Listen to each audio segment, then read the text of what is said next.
Hey everyone, welcome. I'm Yossi Lichterman from the Lenfest Institute. We're so thrilled that you are here with us as part of this News Philanthropy Network conversation with our friends at MinPost about how to fundraise across your organization. So this is a bit of our agenda, welcome and intros, which we're going to get through right now. Then the MinPost folks are going to walk us through some of their case studies and some best practices. And then we're going to split into breakout groups to run through a bit of an exercise to put together a case for support as a team, imagining in groups of 4 or 5 that we are different parts of the news organization. It So said that we'll they we'll go through it that. said Um, uh, so I'll turn it over to the MinPost team momentarily, but while I have everyone, we wanted to remind you all that next Tuesday on November 19th, we're going to be having another workshop, an AMA session about year-end fundraising, just an opportunity for us to get together and talk about what's top of mind as we head into the heart of fundraising season as we reflect on outcomes of the election and where we go from there and what that means for us and our news organizations. So we'll hope to see you next week on that. And so I'm going to turn it over to Laura, Alicia, and Jasmine to introduce themselves and tell us a bit about their work. And if you have questions or comments throughout, we'll have time at the end for questions, but please feel free to drop them in the chat and we'll get to them and address them in the chat as we go, or we can read them aloud at the end. So that's enough of me talking, and I'll turn it over to Laura, Alicia, and Jasmine. Hi, everyone. Thanks for being here today. I'm Laura Lindsay. I am the Advancement Director at MinPost. I've been at MinPost for about 8 years, almost 9 actually. And I have been the Advancement Director for about 2 years. And before that, I was also the Membership Manager for 4 years. So I've got some experience with that as well. Alicia? Hi, everyone. I am Alicia Pedersen. I am the membership manager at MinPost. I've been here for about a year and a half. And prior to this, I also worked in fundraising in public media. And Jasmine? Hi, everyone. My name is Jasmine. I'm the audience editor at MinPost. It means I primarily work in the newsroom on strategy, editorial things. But as you'll see through this discussion, I also work a lot with Alicia and Laura and our business team on membership and fundraising and things like that, and different areas for collaboration. Well, and I can just kind of get us started with some of the things that we have been doing here at MinPost. So one of the biggest things that drives revenue for our team is doing member drives. And so at MinPost, we do these about 4 times a year, usually kind of aligned with the seasons, with a spring drive, summer drive, fall, and then winter or year-end drive. And so during these drives, we have found a lot of success with reaching out across to the newsroom to ask our reporters to write a fundraising appeal. And so I usually will do this, making sure that I give them ample time to be able to write a fundraising appeal, like because they're busy, they're doing all of their jobs, doing reporting, and so I try to give them quite a few weeks advance notice for when I am asking them to write an appeal. And I'll give them a guidance on the topic or like the theme of the drive and provide some prior examples.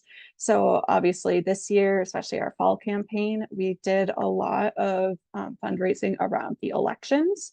And so I provided some examples that we've used in previous drives where I had said, like, talk about the importance of democracy, talk about why voting's important, or why what you do as a journalist really matters.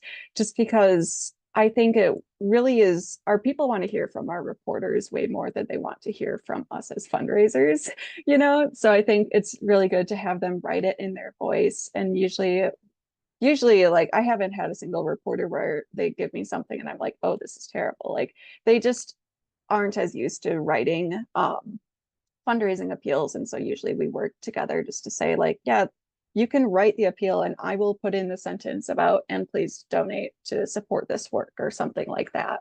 And it works pretty well. And we'll also then once I get the emails back from the reporters, I'll work with our editors to make sure that they proofread the emails throughout the drive. And so I've really found that these reporter emails tend to perform the best out of any emails that we send during a drive. And it really just kind of reiterates what I was saying before. It's like our people want to hear from our reporters. They don't necessarily always want to hear from fundraising people. I think it makes them feel a little bit more connected to the reporters, and it gives them a little bit more of that personal touch. And so something that I've also started doing at MinPost is then asking our staff to share a fundraising link on their own social media accounts. I have found that people really, sometimes they don't actually follow like the MinPost social account, but they follow one of our reporters. And so this last drive, I asked staff to do it. And within 5 minutes of someone posting, we had a donation come in right away, which, you know, felt pretty gratifying as like instant satisfaction. And so usually when I'm asking them to share a fundraising link, I would say something like, can you share something like, hey, it's the MinPost Fall Member Drive, and we're working hard to provide election coverage. Please donate now to support this work. And most of them kind of took that language verbatim, and it worked really well. And it really just reiterates that people want to hear from our reporters in these instances. And so as we try to work together, that's just an example of how like we've worked with like reporters and stuff. But so as we are kind of responding to events in real time, our team has started thinking about if something really big happens, like how can we expand on our audience and also turn this into a membership opportunity? And obviously, we'd love to always plan ahead, but we also really need to be able to stay nimble and react to opportunities in real time because we can't anticipate moments. So we're going to have two examples here of talking about we did a pop-up newsletter for the Timberwolves, and now it is one of our main newsletters that we do. And back in 2022, we did an election pop-up newsletter series. So I'm going to pass it over to Jasmine, and she can talk about our Timberwolves newsletter. Yeah, so as Alicia mentioned, let me go back. For those that don't know, MinPost we do a lot of politics, policy reporting, very state government focused. And so we also have this coverage on the Minnesota Timberwolves, which is very, very different than any of the other coverage we really post on our site. And I remember when I had come in to MinPost about a year and a half ago, they had said, you know, we have this very dedicated audience that follows our Timberwolves coverage. We have a reporter, his name's Britt Robson, and they really like him, and they donate just for him. It's not even related to our political coverage that we do. And so it was around this time last year, I was talking with our executive director, and we were talking about, you know, we had recently made the decision to get rid of comments on our site. And that was one of the biggest ways that Britt was interacting with his readers and his fans to be able to have these discussions. And we were trying to figure out, you know, how do we continue to foster that relationship so they can still feel just as engaged in the reporting that he's doing, but also, you know, maintain those members. And so in early to mid-December of last year, we launched our And One newsletter that is completely focused on the Timberwolves coverage. And we did that. So he does for us about one column a week during this regular season, and then during the playoffs, it's dependent on the games.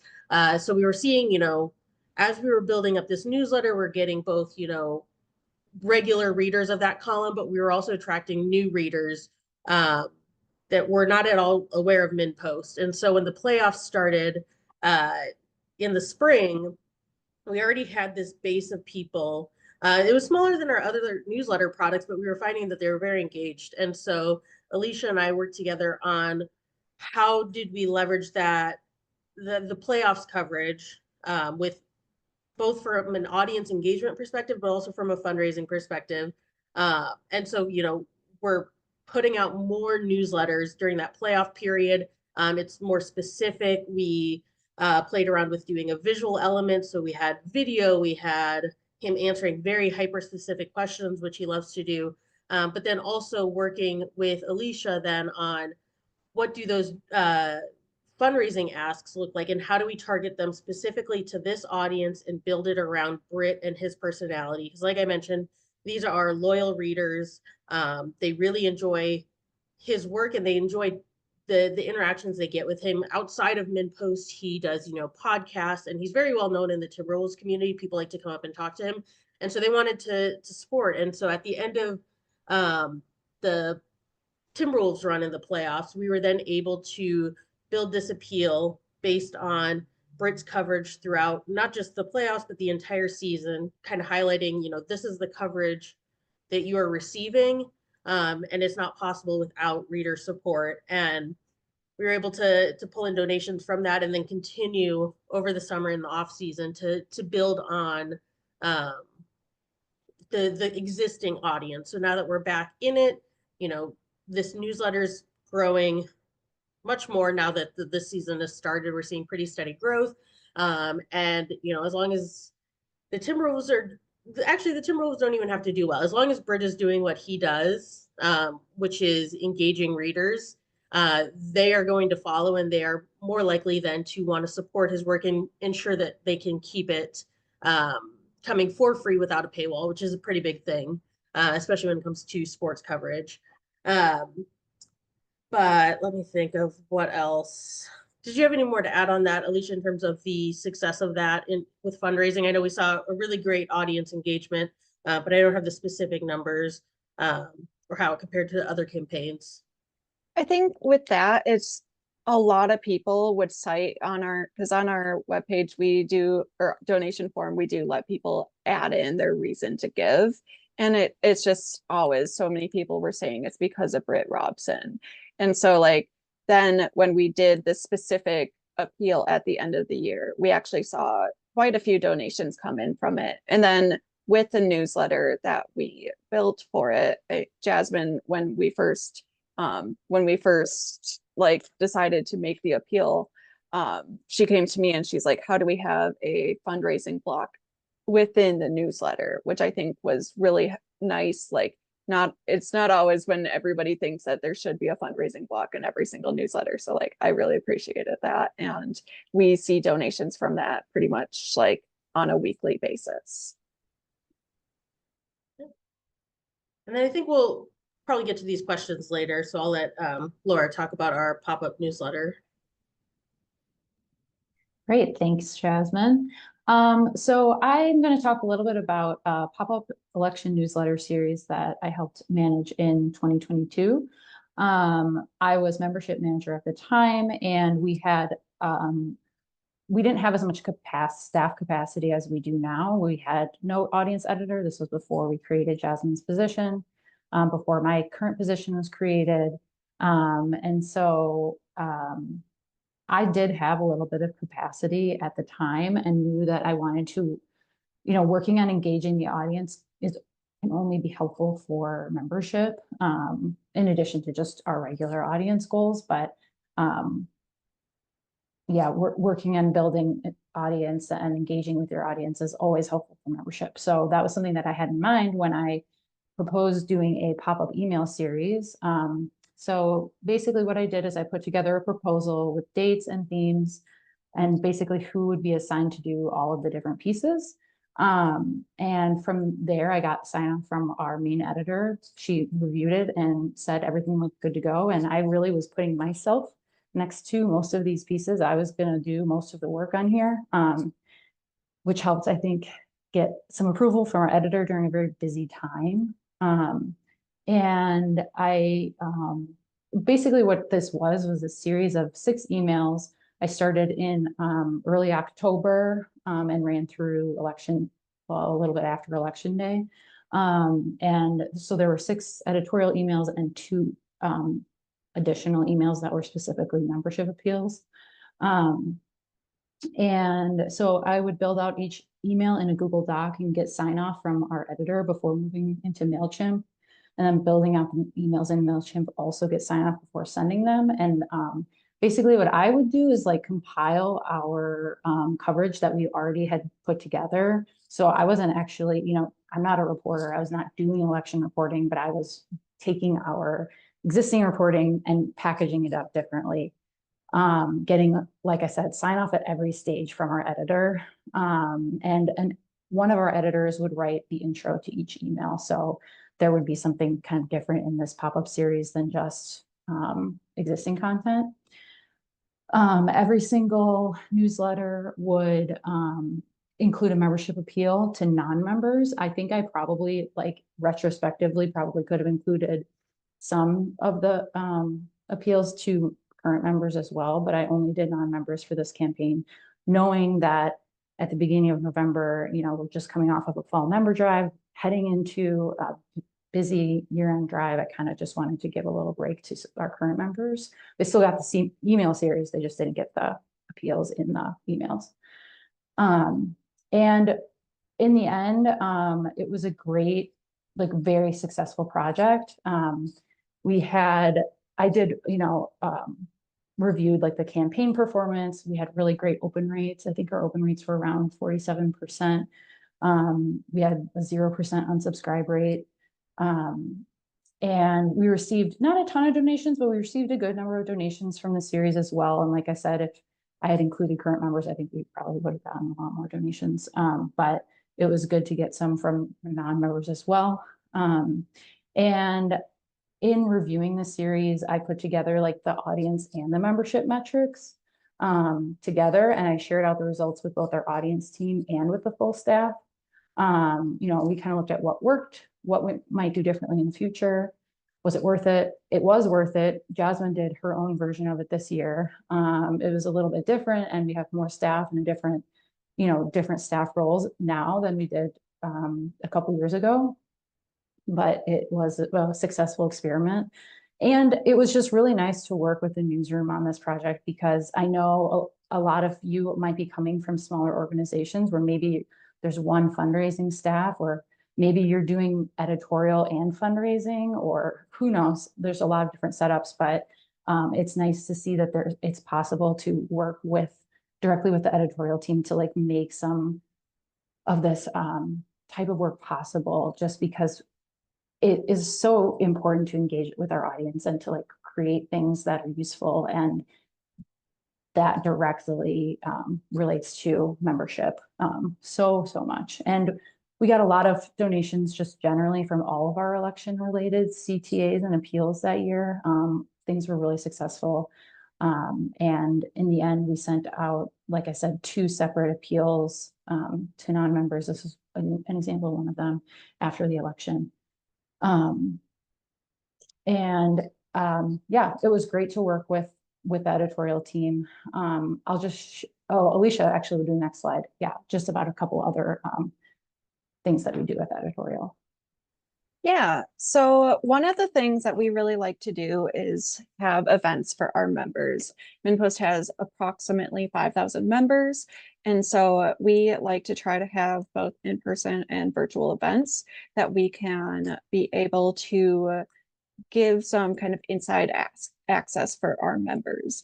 And so usually with these events, we will collaborate with the editorial team to choose a topic.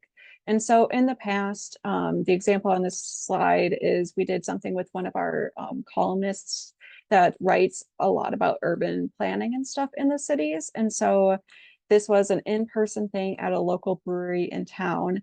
And we had it as an in-person event, capped around 150 people.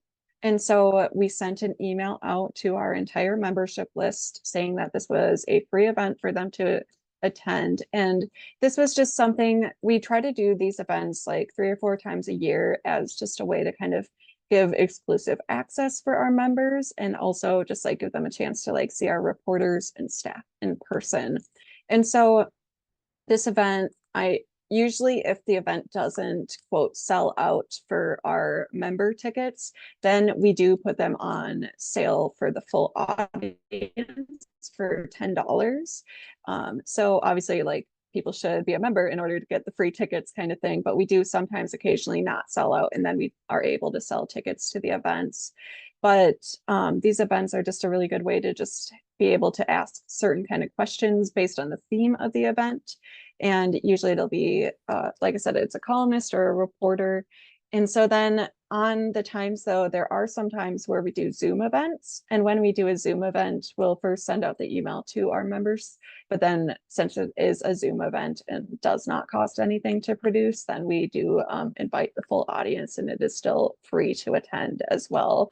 And so we find this is a really good way just to engage our audience and let them be able to talk to our reporters, see our staff, and we'll promote it in our various channels like newsletters and emails. And it's just always a good way just to see members in person then too. And I think for our reporters, they like it just because then they actually get to see the people that are reading their content. So yeah. And then just one other thing is that something that we really believe in at MidPost is just always on fundraising. And so for us, that means that we are always fundraising, even if it's not a member drive or a specific event. So we do this in a lot of different ways, where we have pop-ups on our website. We have different call to actions at the end of an article, or sometimes just in the intro of our daily newsletter, we'll include something just on, a random Tuesday, just saying that our content is free. And so if they could make a donation just to keep it that way.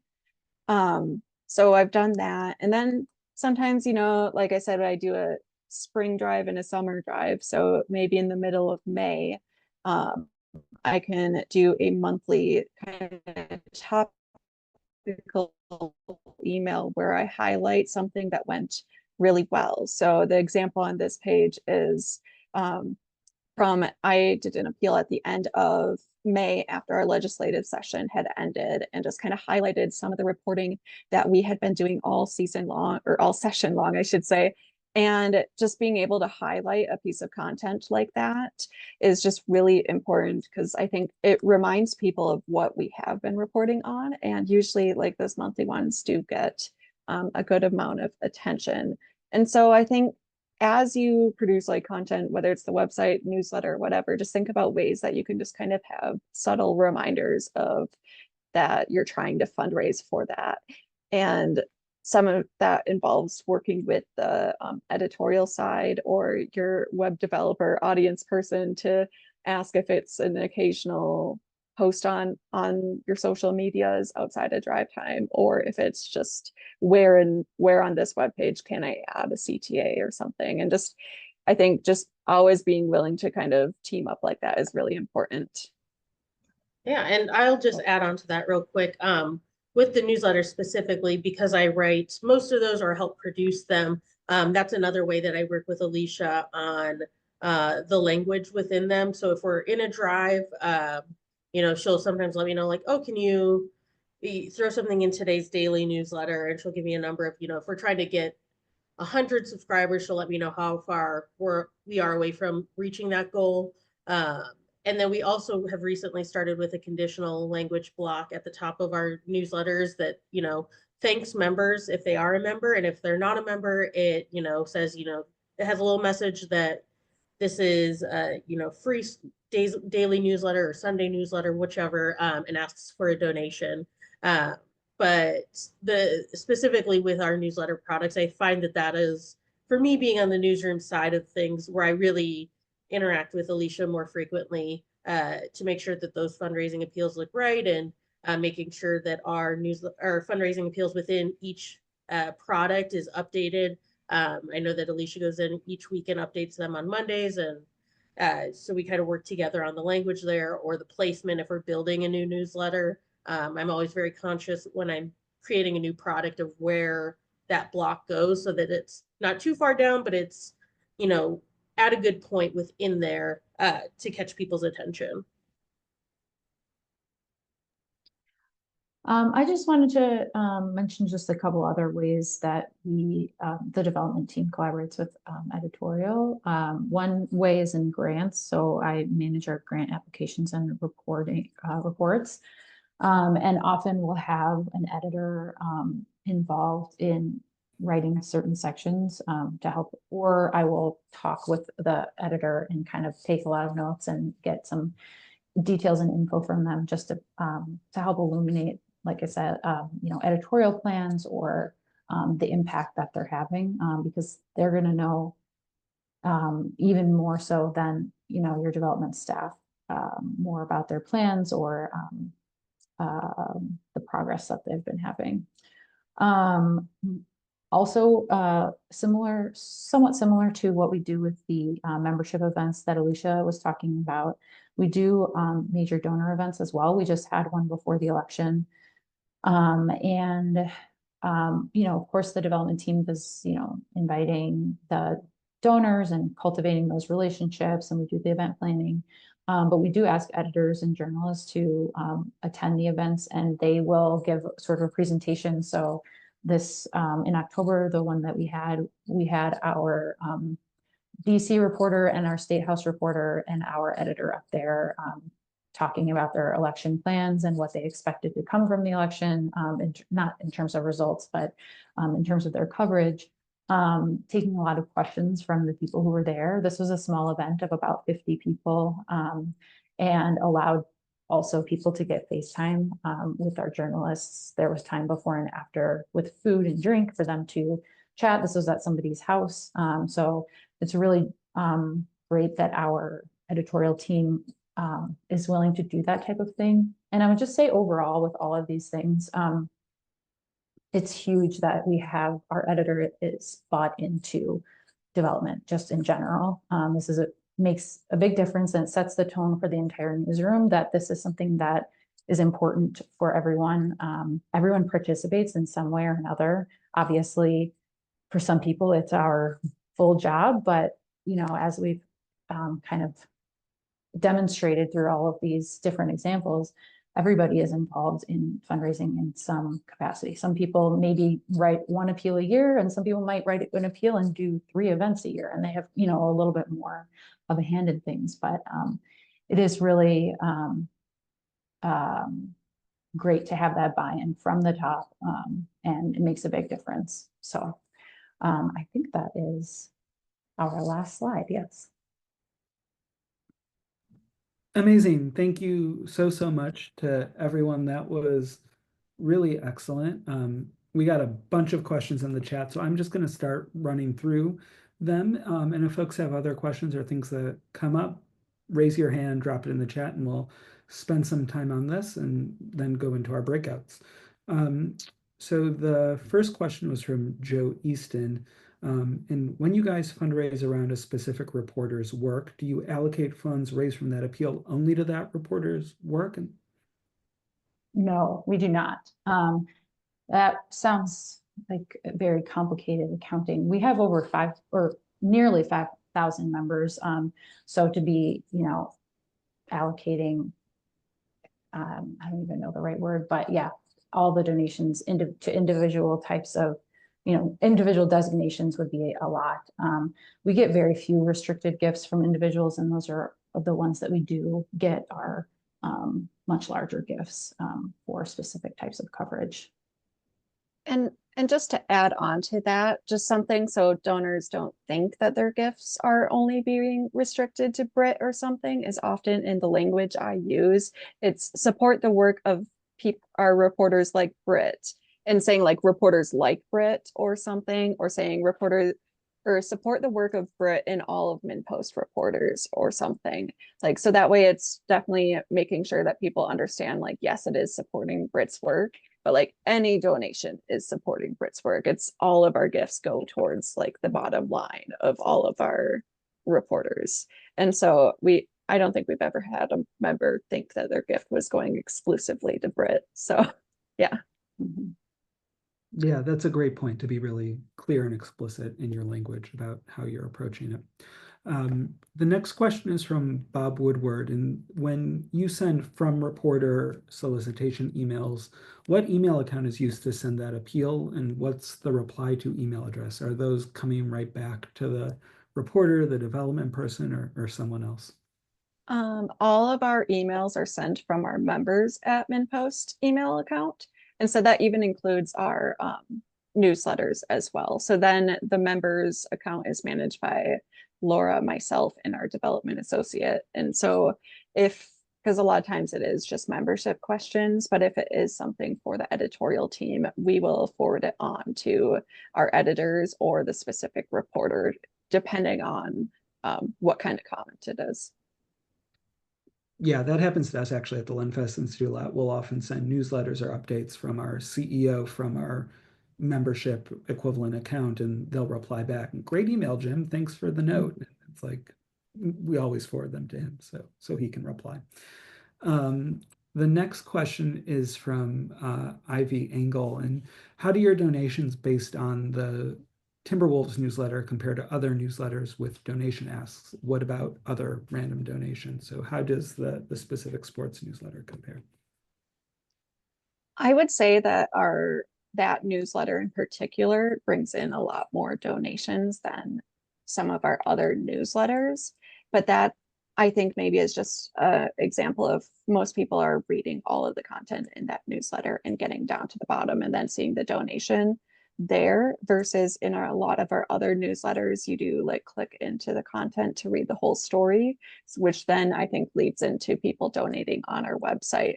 So I can't say like that the newsletter definitely brings in a lot more, but there's times where enough people are putting in that they're donating because of Grit that we just have made mental notes of that. And yeah, and specifically with that newsletter, we were very intentional about how it's built. Britt, he likes to write a lot. He will sometimes send in like 3,000 word columns. And so our kind of compromise for that was we gave him this newsletter where he can have 2,000 to 3,000 words, and then we greatly shorten it for on site. And so making sure that we put that donation ask pretty high up there, but still within, you're reading quite a bit before you get to it, because we do know that his readers, they will read till the end. They honestly ask for more content. But it does look a lot different than our other newsletter products where there's an intro and we're encouraging them to click through much sooner in the newsletter. 2,000 to 3,000 words is such a long newsletter. That's so impressive. It is, but they like it, and he enjoys giving us all of that extra content, so we let him have it. Love it. The next question is from Aaron Richards, and specifically about the Cityscape event you all talked about. What kind of support did RBC Wealth Management and Great River Energy provide to be able to be the presenting sponsors of that? Yeah, so each of those sponsors are currently at $5,000. I don't know if that's what you're asking specifically, how much money, but they've both been sponsors of the event series for quite a while now. And yeah, I think hopefully that answers your question. Awesome, thank you. And if it doesn't, any of these don't answer your question, if you have follow-ups, please feel free to raise your hand or come off mute and chime in. We want this to really be conversational.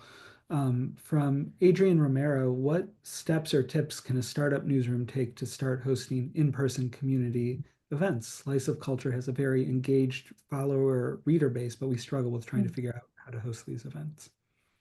One thing that's really worked for us in these events is just keeping them really casual. And if you can go somewhere like a bar or a brewery, often they'll have a separate side room that's not very big, but you can rent it out for pretty cheap. And it's a good place to start.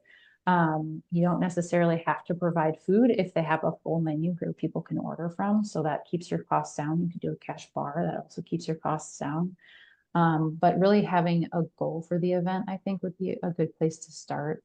If it's meeting your reporters and just engaging with your donors, that's a great goal, I think.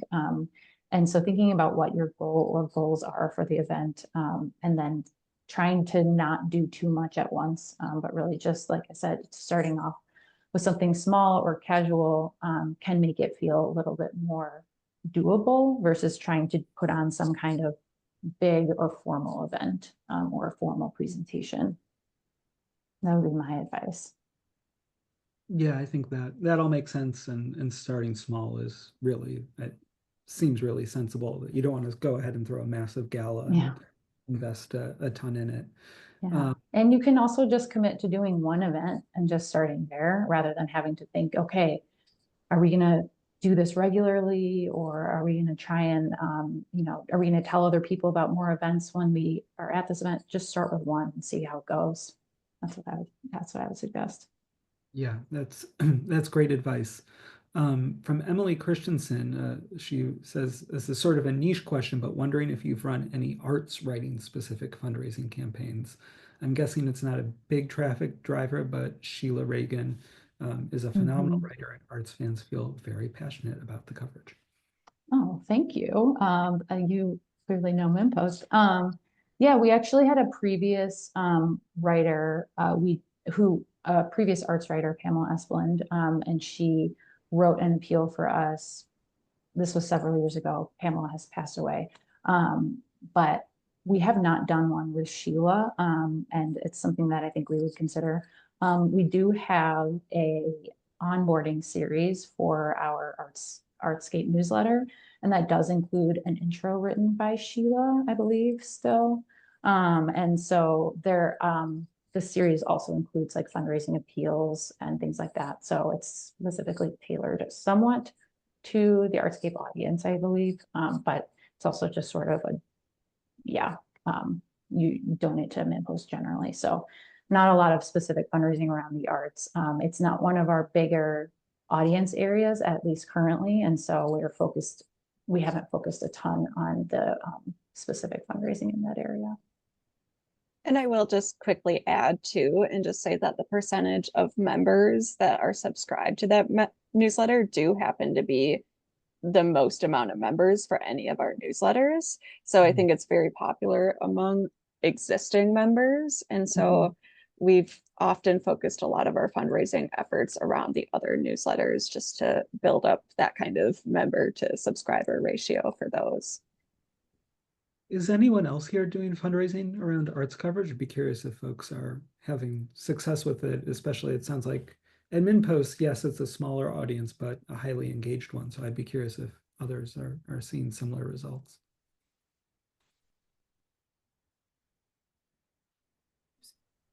I'll come off. I'm Erin. I'm from the Journal Sentinel. I'll come off of mute for a second. And put on my video. We are actually trying to raise money for an arts and culture reporter. I'm sure like many legacy newspapers, our arts position was cut a number of years ago. And the arts writer did not want to become an education writer. So that position went away. So we are launching that, but it's traditional like art criticism does not perform super well. So I think there has to be some thought given to where is the interest area here that we think we can fundraise around. So we're kind of looking at kind of like a 3-year experimental position and trying to get some donors interested in that. That sounds very cool. Be interesting to hear what you learned from that. I would imagine there are funders who fund the arts in Milwaukee or in any city who might be interested in. There are, but a lot of the funders of the arts don't seem to get that journalism is actually a catalyst for actually supporting artists and the arts. So there are some foundations and groups that are just like, we don't do journalism. And then the people that get it really get it, but there's a limited number of them. So we're trying this. I'm happy to pass along tips, but this might fall flat on its face.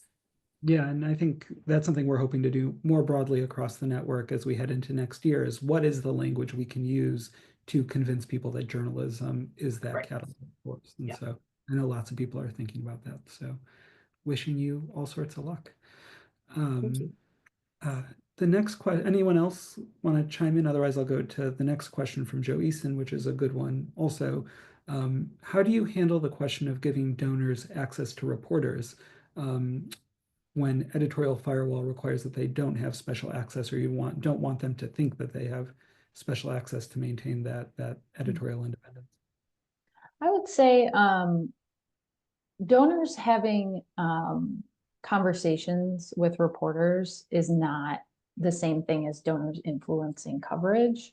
And so it is great, I think, a great way to, you know, what's the, like steward your donors, is to allow them opportunities to get FaceTime, and anyone can email our reporters and talk to them, but it is a member perk to be able to come to these events. And they might have, maybe they would have a story idea, but they're not influencing coverage by any means. So that's not really a concern, and it's not really a concern that our reporters have, because they know their boundaries and know how to uphold their editorial integrity, I guess. So yeah, Jasmine, do you want to add something to that?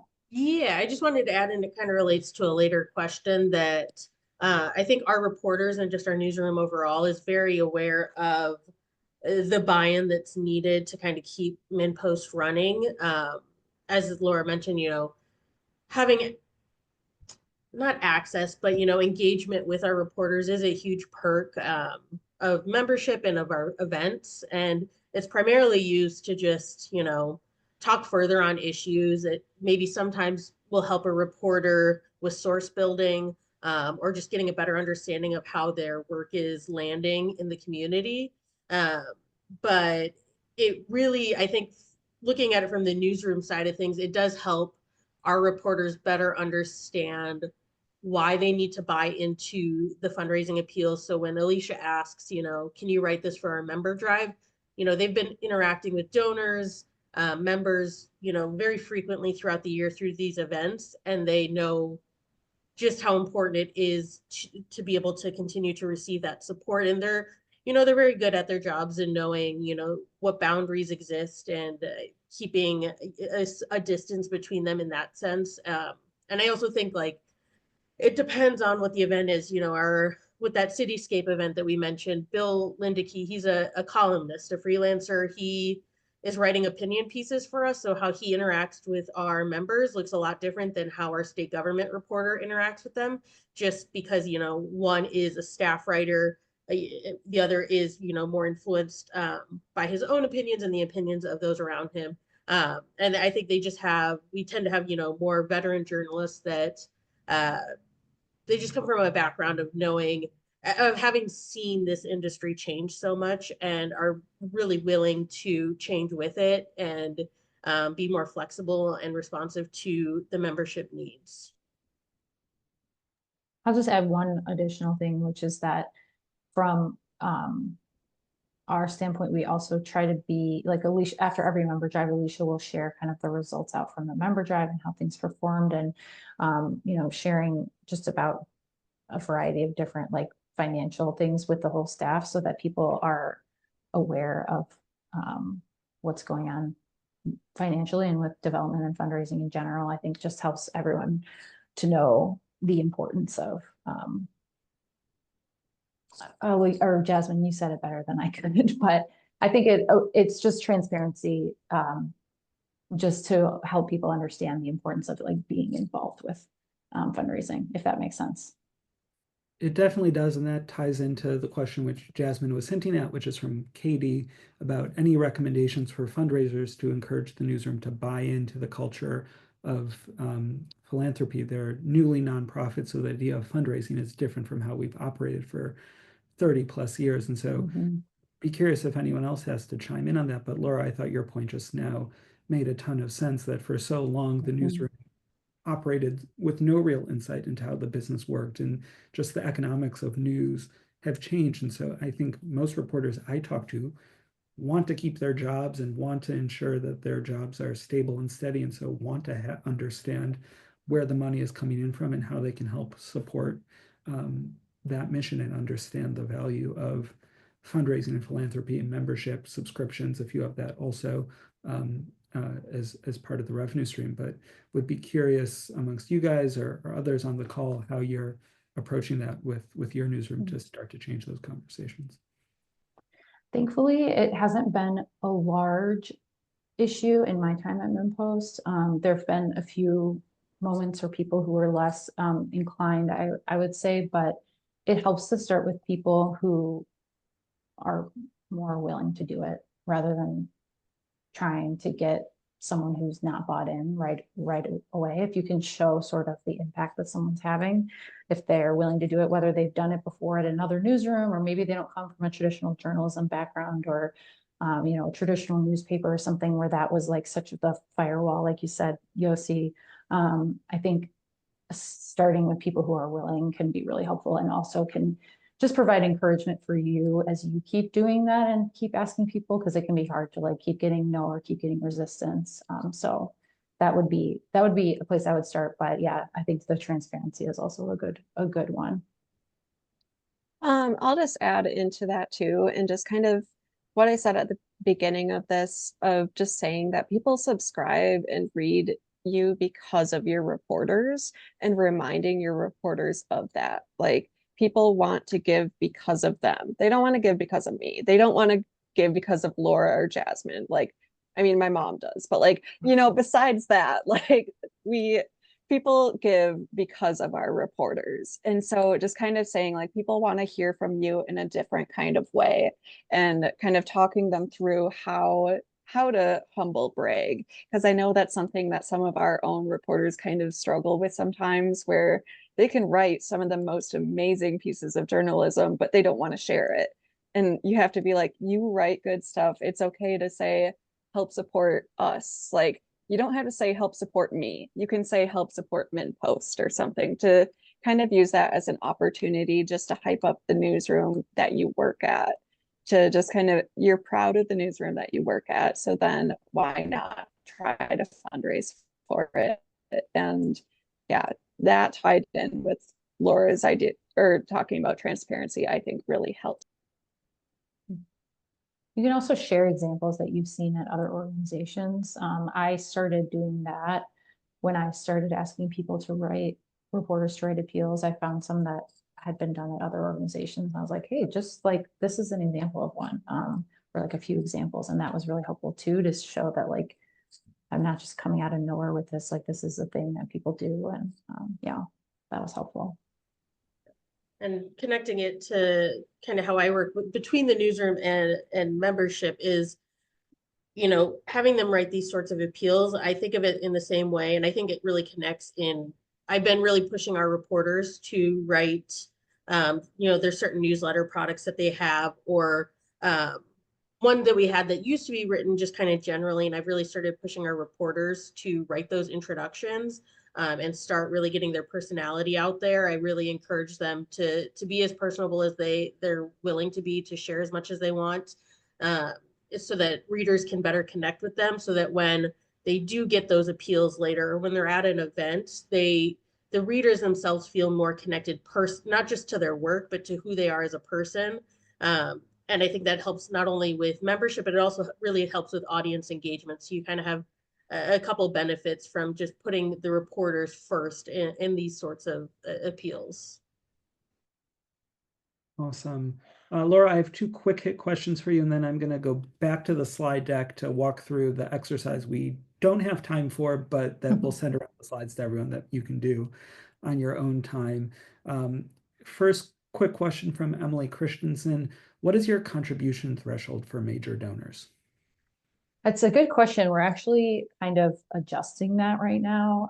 We've called $1,000 and above a major donor, but we are adjusting that and creating more of a mid-level program, and 5,000 and up being major donors from kind of now on, I would say. It's sort of squishy about when exactly we'll call who, what, major donors or whatever, but that's all internal anyway. So yeah, and it's different at every organization. Yes. And then quickly from Erin Richards, for the donor event you held before the election, she wrote, did I hear that you held that at someone's house?